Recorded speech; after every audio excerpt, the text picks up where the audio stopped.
Fuck.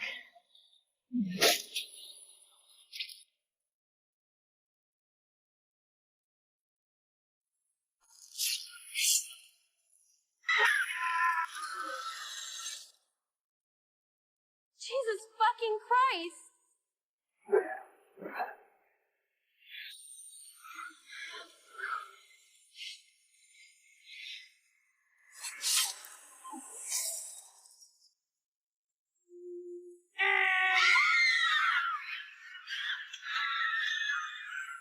这是我见过最强悍的屠夫，长期居住在森林之中，他经常神出鬼没在人的身后，而最擅长的武器是斧头。这个屠夫还有一个特殊的癖好，就是利用猎物来做成肉夹馍。这天，管理义工的老罗像往常一样带着一车人，打算前往石磨坊做义工。经过几小时的舟车劳顿，大伙很快来到了目的地。老罗为大伙分配了各自的任务，而没有接到任务的人均可在附近暂时的自由活动。劳累一天的其他导师打算在巴士上打个盹。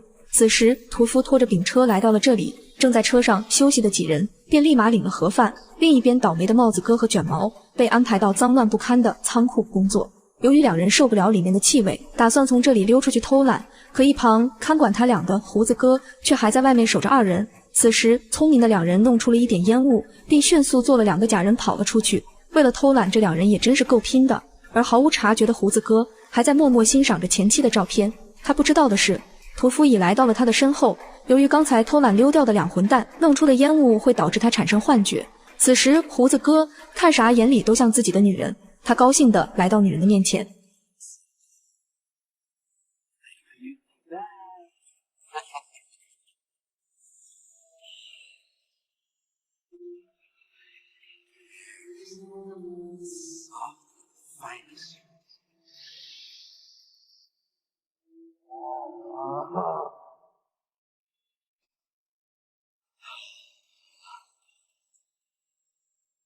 What's wrong, man? Oh, you are angry, no? Surely.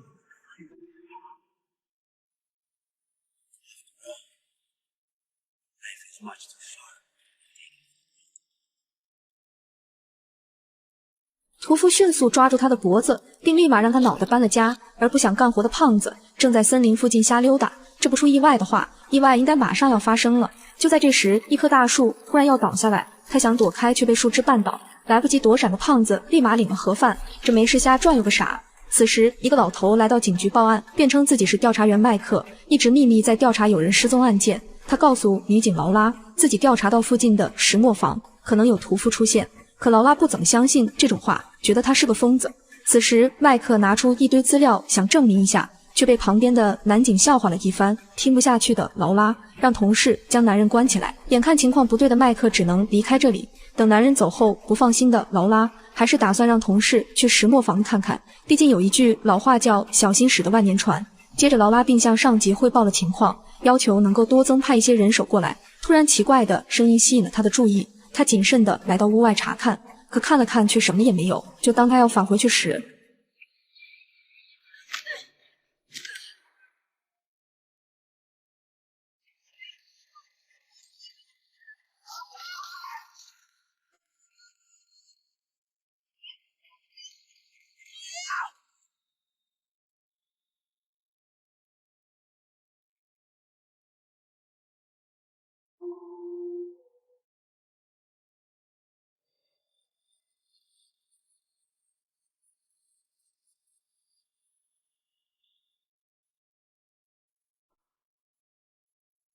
补完枪的劳拉正想呼叫救援，突然一把斧头飞在身后。原来屠夫还没挂掉。就在他想要解决掉劳拉时，劳拉抓起一个装满水的杯子，迅速扔到了屠夫身上。此时一股浓烟冒出，屠夫发出了撕心裂肺的惨叫声，并立马逃离了这里。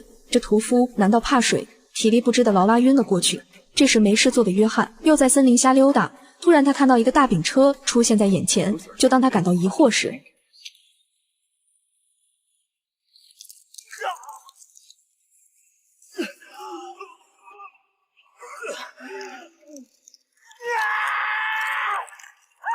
约翰尖叫声吸引了附近休息的女友。就当他想去查看情况时，屠夫立马出现在女人的面前，并迅速将她拧成了麻花，做成了一个大号的肉夹馍。另一边忙里偷闲的几人正在听着音乐开心的跳着舞。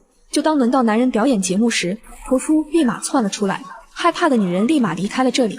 而刚表演的男人被屠夫磕到墙壁上，当场领了盒饭。刚逃出的两女人正在森林中疯狂的逃跑，此时追上来的屠夫也紧随其后。突然，一个已经落入屠夫的陷阱中，可惊慌失措的金发妹扔下闺蜜，狠心的离开了。女孩打算自己弄开绳子，可屠夫已经来到女孩的跟前，直接让她领了盒饭。关键时刻，这闺蜜也靠不住，逃跑中的女孩以为自己能跑出去，结果被屠夫当场拍倒在地，并请她吃了一个大大的煎饼，这饼的质量可真好。屠夫拍半天也没见坏，接着屠夫将她拖了回去。而报警无果的麦克直接来到了石磨坊，他说这里有屠夫出现，让所有做义工的人赶紧离开这里。可大伙也没相信他的话，大伙又一次让他别在这胡言乱语。没辙的麦克又被赶了出去。就在麦克回去的途中，他碰见受伤的劳拉。麦克觉得屠夫有可能就在这里，他只好带着劳拉迅速逃离。两人刚走没多久，被女警派来调查石磨坊的男警却出现在此。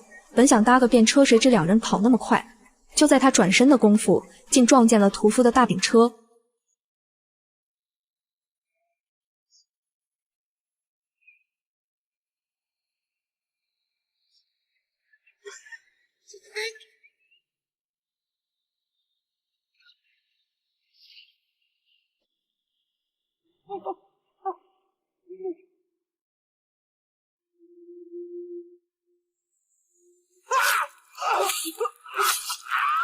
所以说，天下没有白吃的午餐。另一边，为了犒劳工作一天的义工，大黑为大伙做了一顿煎饼大餐。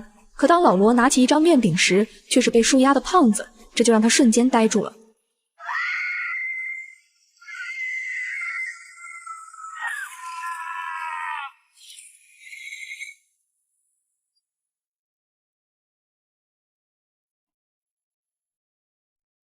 Oh yeah, y'all got another round of some delicious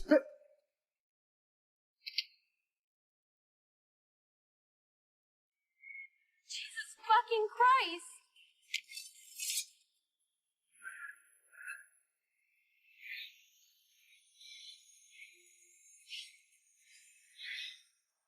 Nice.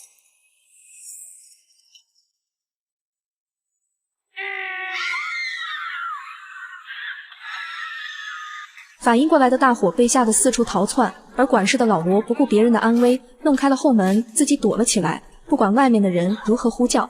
胆小的他只顾着自己，根本不敢将门打开。没一会儿，外面的女人也领了盒饭，躲在桌子下的女孩却也没能躲过屠夫的眼睛。唯一活下来的几人打算找出口逃出去，可找到能通往外面的出口已经被锁了起来。此时屠夫拿着武器追了过来，千钧一发之际，小帅弄开了紧闭的门，但前提是必须一直有人的顶着。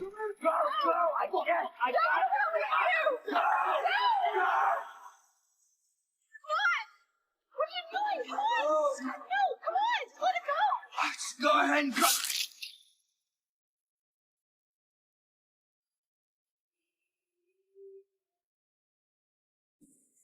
此时理智的大黑迅速拽走小美，他俩逃到了附近的仓库躲了起来。小美通过缝隙看到有人在外面，两人以为是屠夫，便找了一些武器防身。可冲出去却是麦克赶了过来，还好有惊无险。麦克告诉两人，只有他手里的糖水能够对付屠夫，并说自己秘密调查屠夫很久了，屠夫就是来自地狱的红眼狂魔，只有糖水能够对付他。大黑觉得他是在瞎扯淡。就在这时，活着的老罗也赶了过来，他让大家赶紧离开这里，还不跑，难道想待在这等吃煎饼吗？说完，自己便向森林跑去。小美本想叫他不要独自行动，老罗头也不回的跑了，可没跑多远，他就落入屠夫的陷阱。俗话说人多力量大，这下好了，直接领了盒饭。小美在仓库找到一把电锯，几人打算用电锯将屠夫碎尸万段。随后，小美拿着武器来到屠夫的老窝，可里面却空无一人。就当两人失望的想离开时，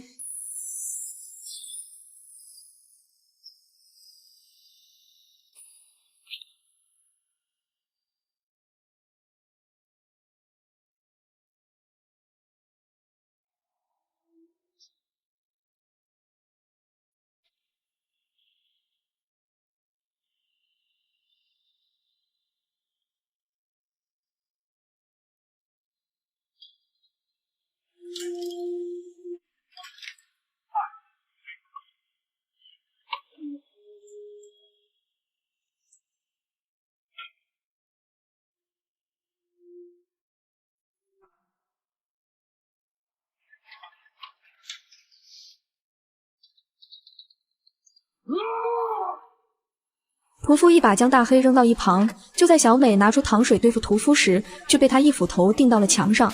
屠夫正想解决掉他俩时，此时麦克冒了出来。All's well.